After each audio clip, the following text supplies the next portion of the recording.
Brief guide to fighting games. Go! Fighting games are described as a lot of things. Niche, hard, bullshit. Hopefully this guide will help alleviate some of those and make them seem less intimidating. But unfortunately, we have a lot to cover and not a lot of time, so let's jump into it. The first and most important decision you'll be making is Chapter 1! Who do you want to play? There are a number of factors that go into choosing a character, such as looks, personality, playstyle, moveset, and personal grudges. But as you are a newborn babe in the world of fighting games, you have none of that baggage. So just open that character select screen and pick who you want to play.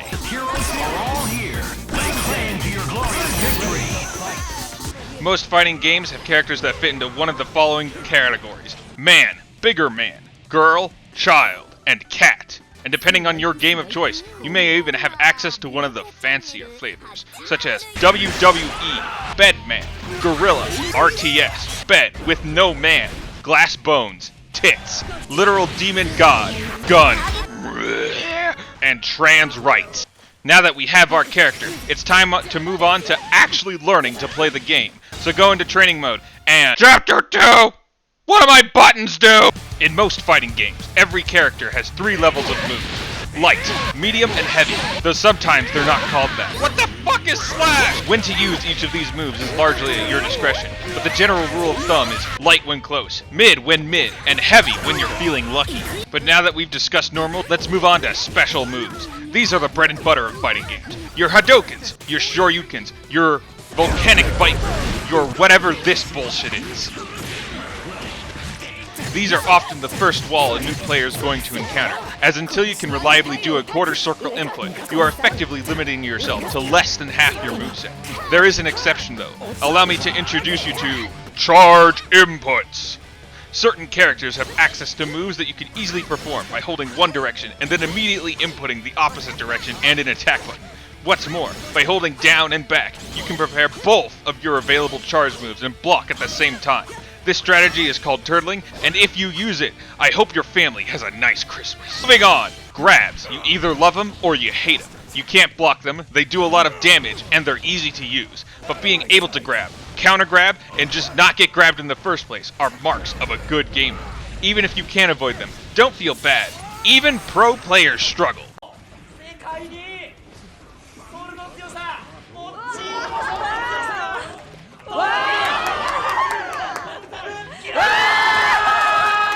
2023 World Finals, by the way.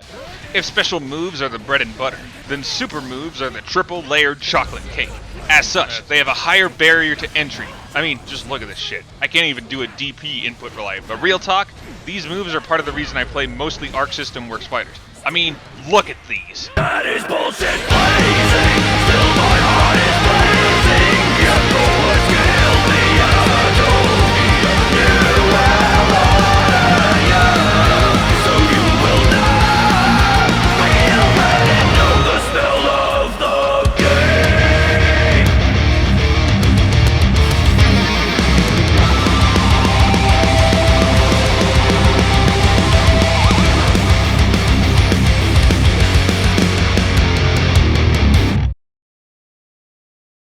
Chapter 3! Just fucking block! Now that we've learned how to attack, it's time to learn how to protect. One of the common phrases you'll see in the FGC is, I didn't pay $60 to block. But that is blatantly false. Blocking is easily one of the best things you can do if you don't want to die. In most fighting games, you do this by holding away from your opponent, though occasionally you have the option of a block button. In games where you do have a block button, you will still want to block the normal way. While pressing a button is definitely easier than remembering which side of the screen you're on. Block buttons typically come with these downsides. You can't tech grabs, and if you get guard broken, you're kind of screwed. This places the block button in C tier, on my tier list of all buttons ever. Conclusion! Now that we've covered the basics, we're going to briefly dip our toes into the deep end. Fighting games are hard, and that's why the community has come together to compile a number of resources to help new players get better. Introducing Dustloop, a cool website that provides you game plans, combos, and frame data for pretty much every Arc System Works fighting game. In case you couldn't tell, I use it a lot. Though my personal favorite is the Fighting Game Glossary, which I have linked in the description. This website catalogs and defines pretty much any term used in fighting games, and even comes with helpful video examples. Terms such as Okizeme, Tiger Knee, Number Notation, Overdrive, Overdrive, Overdrive, Kara Cancel, and Lab. If you want to learn, these resources will be your best friends. All that being said, fighting games aren't for everyone. And if despite everything you still have a hard time following what's happening on screen, that's fine. I just hope that one day you'll be out there when I make an Evo and get my ass O2'd in points. That is bullshit!